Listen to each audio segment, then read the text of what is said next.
All right. Thank you so much. My name is Fred Diamond. I'm the co-founder of the Institute for Excellence in Sales and the host and the producer, John, of over 700 Sales Game Changers podcast. This is episode 7 of the Crossing the Zone of Fear podcast. I've been spending the last 6 episodes with John Knotts, who is the author of a book called Crossing the Zone of Fear. And we have gone through this book every page, and we've done exercises, and we've identified a lot of things. And John, we're now at the final episode number 7. How do you feel? Great. This is all about how do we overcome everything that we've been talking about. I think that there's the quote in the very beginning of this chapter, and the every chapter I have like a really pertinent quote, but this one always resonates with me from Jack Canfield. Everything you want is on the other side of fear. And I know right before we got on, we were kind of talking about this, and that's what you're starting to realize is that this is the thing that holds me back from everything. Yeah, absolutely. You know, uh, that's the reality. Is what I've realized over the last 7 weeks that we've been doing this is that even if I don't want to make a phone call, okay, well, there's a fear there. When we talk all the time in B2B and B2G professional sales, that you need to spend time with your customer and you need to figure out ways. And let's say it's 3 o'clock on a Thursday. It's like, I'm not going to call IBM today and, see where they are with the process. Okay. Well, why? What is stopping me from calling this customer that I am providing a service for, that I am providing something that's going to help them achieve their mission, become more productive, grow the business? We talk a lot about that a lot, John Knotts, that when you're in B2B professional sales, you're providing service. You're helping them. People aren't going to buy something they don't need, especially in B2B. It just doesn't happen anymore. There's too many fail safe. There's too many checks and balances, etc. But you're absolutely right. Fear, evidence, appearing real. So one of the things, it's false evidence appearing real, but False evidence. What did I yeah, say? one of the things as I sit there and I listen to that, this also really affects the customer support side of things too. Because what is really the role of customer support in this SaaS type world that we live in? Where everything is memberships now, and you really want to keep that person as a member. So Yes. your job is sales, but customer support also means customer service, which is the negative side of the delivery of whatever it is that's been sold. And so I don't want to talk to them because they might tell me something's wrong. And I hate hearing that, or I don't know what to do about it, or blah, blah, blah. And, so I mean, it's not just salespeople in this environment, in this microcosm that we're talking about. It's anybody that deals with that customer and is afraid that maybe the customer won't, especially if they've had multiple complaints. It's interesting. As so we approached chapter 7. We've gone through the first 6/7 of the book, and actually we went through half the book, and the last part of the book was more a half of it, if you will. And as we're doing this work, and as I got to the last chapter, and I read the chapter this week, I remember thinking, okay, John's going to recommend that I do electroshock therapy, or John's going to recommend that I, cut off a toe or something like that to get past the fear. But the various things that you suggest, and they're all brilliant, are tools, tactics, things that you can do, like you said, the original quote, to get to the other side of the fear. And that's where possibility happens. Nothing happens. I had a meeting today with one of our customers at the Institute for Excellence in Sales. People never call them to buy, right? Even though they're already customers, and we joked that his salespeople aggressively sit by the phone waiting for it to ring, right? So the reality is most of these things come with doing, come with, addressing it. So let's talk about some of the suggestions that you make, and there's a whole bunch of them, but let's focus on four. 15. 15. Let's focus on four. And as I've we've talked about in the first 6 episodes, not only do you have like content and pros, etc., you have exercises, which I've gone through Mhm. throughout the book, which really has helped me identify that whenever I don't do something, it could be big, like not asking a customer for the deal, or it could Mhm. be small, staying in bed till 9 o'clock. Okay, which I haven't done, but let's say, okay, I'm good on a Tuesday. Okay, why am I staying in bed until 9 o'clock on Tuesday when my competition is out making phone calls and my customers are at events? What's the fear that's stopping me? All right, number one, name and face your fear. Talk about that. So this is the context. We've mentioned it across several of the different discussions that we've had. But the important part is that we have to sit down and write out what really are we afraid of. So when I say we've said like fear of heights, but really it's the fear of falling. Whereas I said, and I didn't even say it in the book, I have a fear of drowning. But really, I don't really have that fear. I have this fear that seaweed is going to get wrapped around my legs and drag me under. So why would I have that fear in a pool? And it took a while for me to actually even get in a pool because I was terrified of swimming. Yeah. But so like this is how this section is laid out.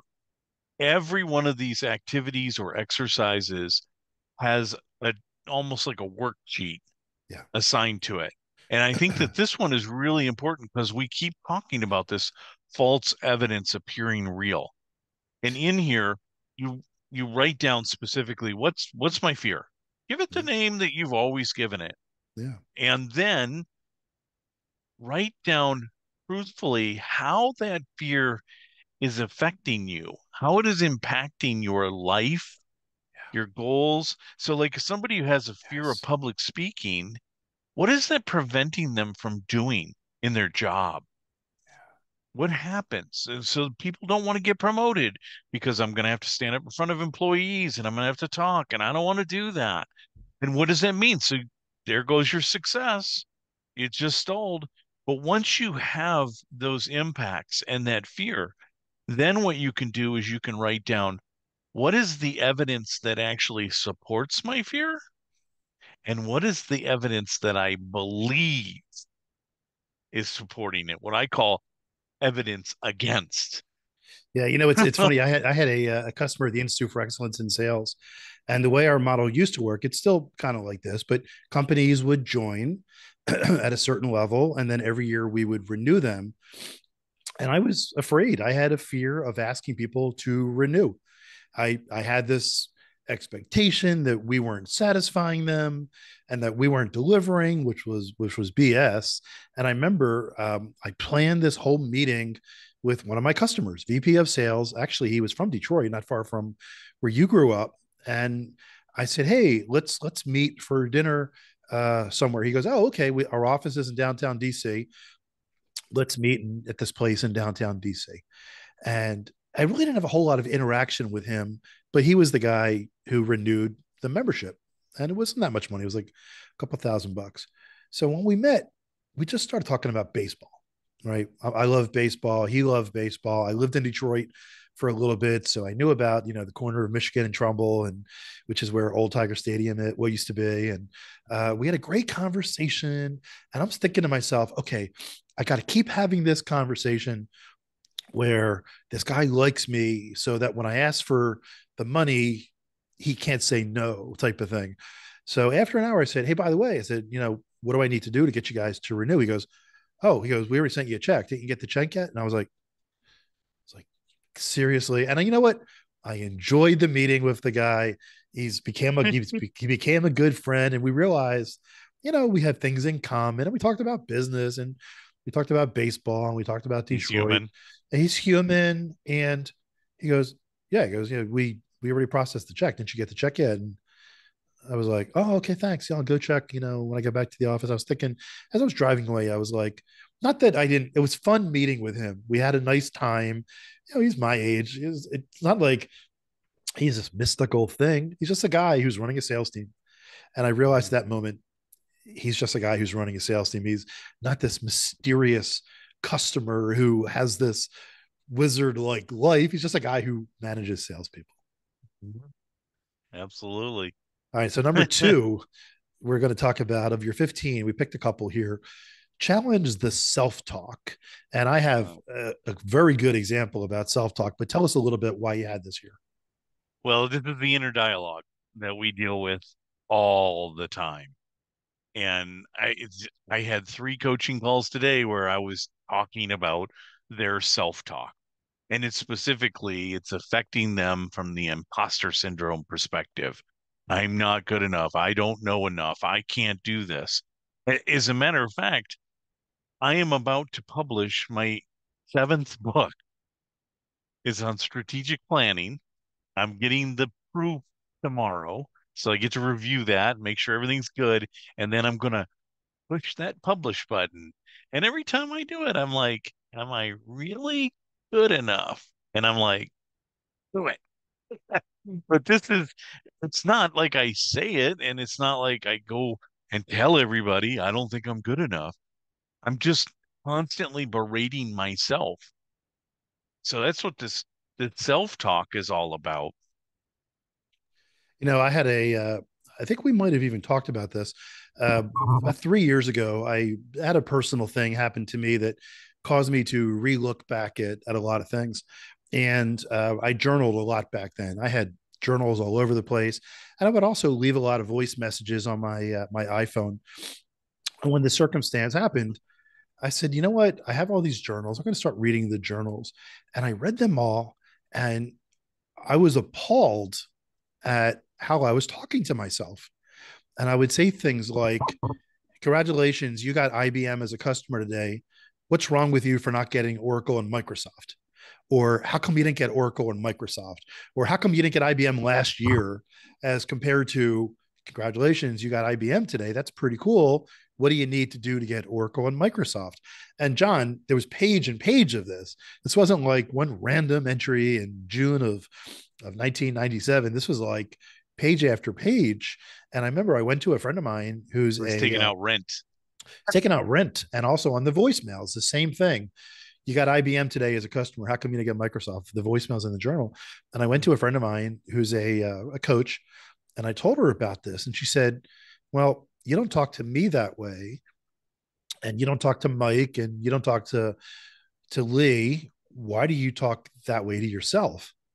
And I was like, "Huh, interesting." And at that moment, John Knotts, I completely shifted. I flipped. I said, I'm not going to talk to myself that way. And again, I got IBM as a customer. Very few people have gotten IBM as a customer. And I also, the second thing I did, John, which helped me get past this whole process, was I just started to give myself grace. When I noticed the self talk, the negative self talk, I began to notice it and I would catch it and I would say, give yourself grace.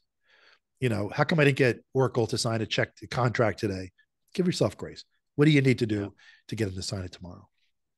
Well, I'll tell you that some people don't have that coach friend that is gonna, challenge it for you.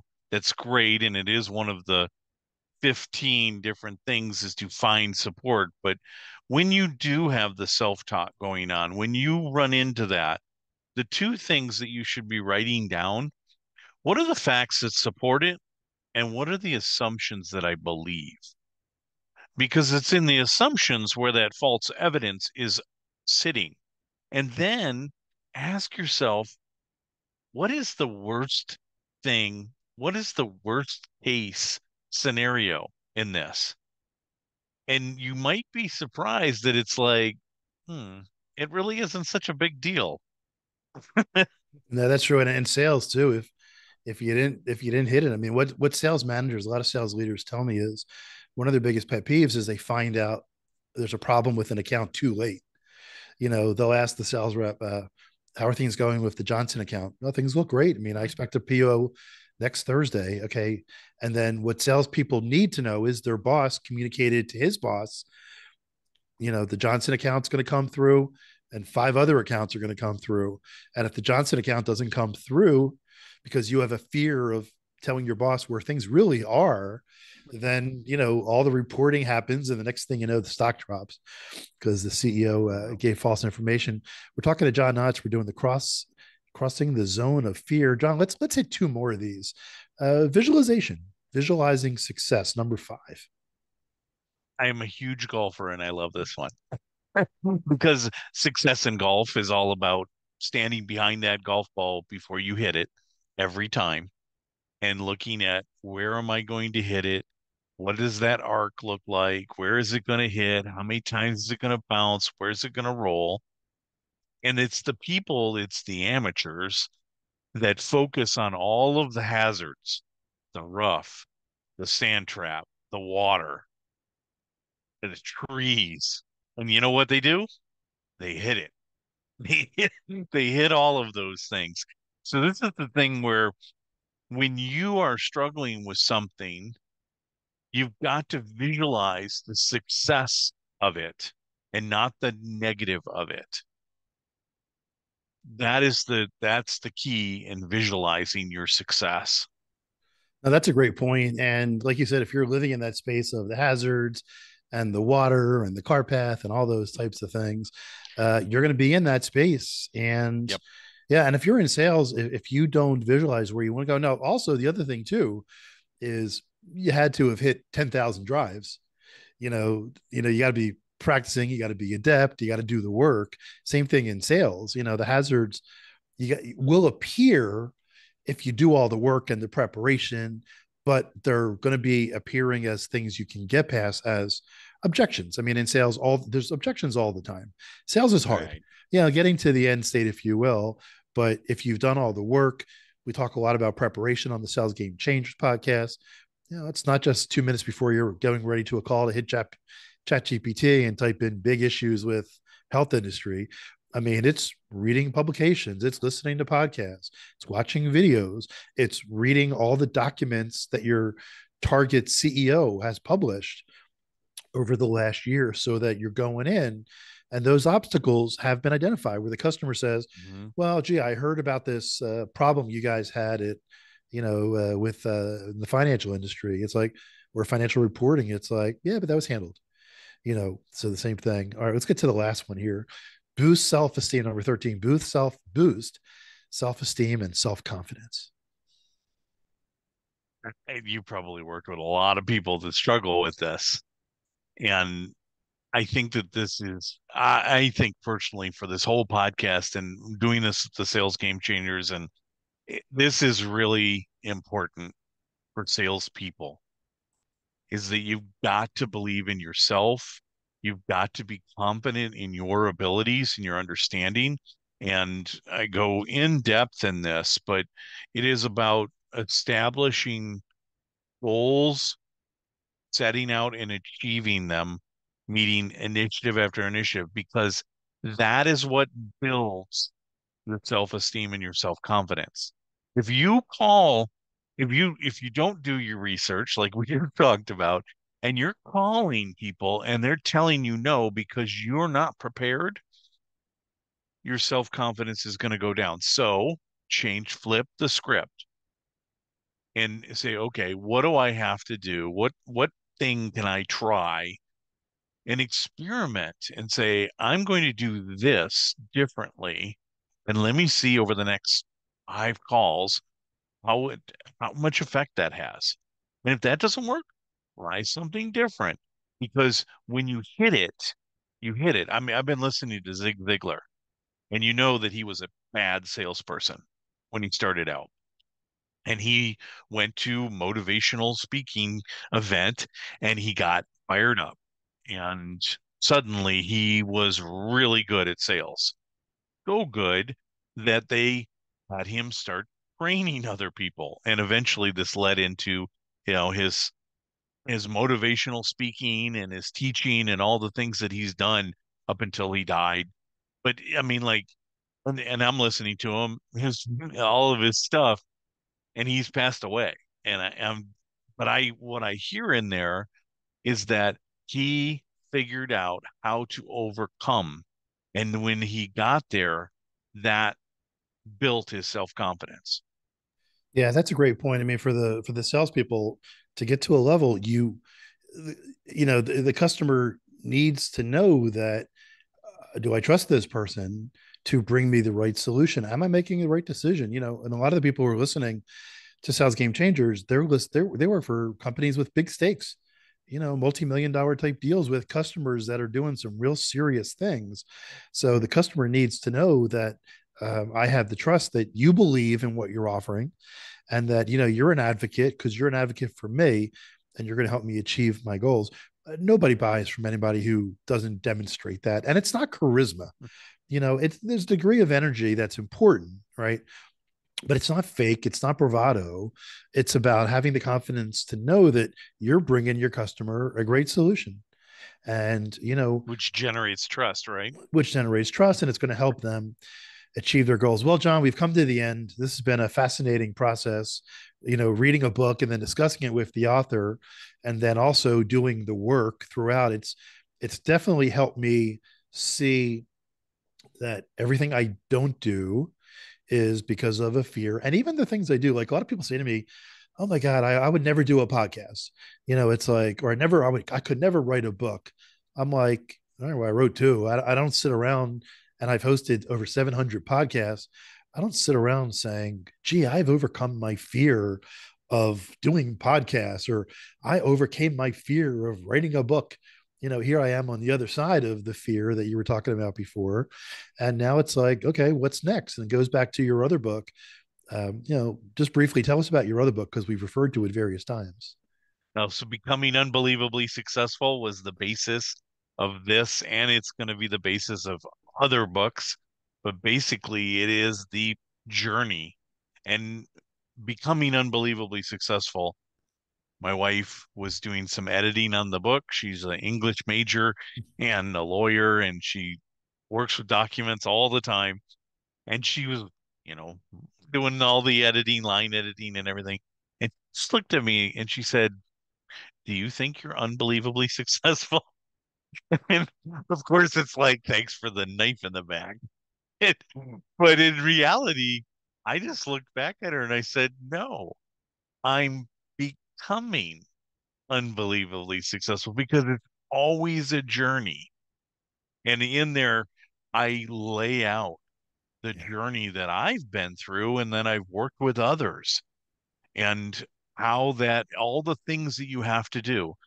It starts with, I got to know where I'm going. yeah, I got to have a plan. yeah, But one of the biggest things that holds us back yeah. is fear.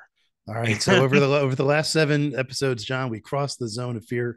I encourage people, if you haven't reached out to John Knotts or to me, matter of fact, I've met some people when you've shared the post. I want to thank you for writing the book, for participating in this with me. If you've been with us on the journey of these 7 episodes, everybody, thank you so much. For John Knotts, my name is Fred Diamond. This has been the Crossing the Zone of Fear podcast.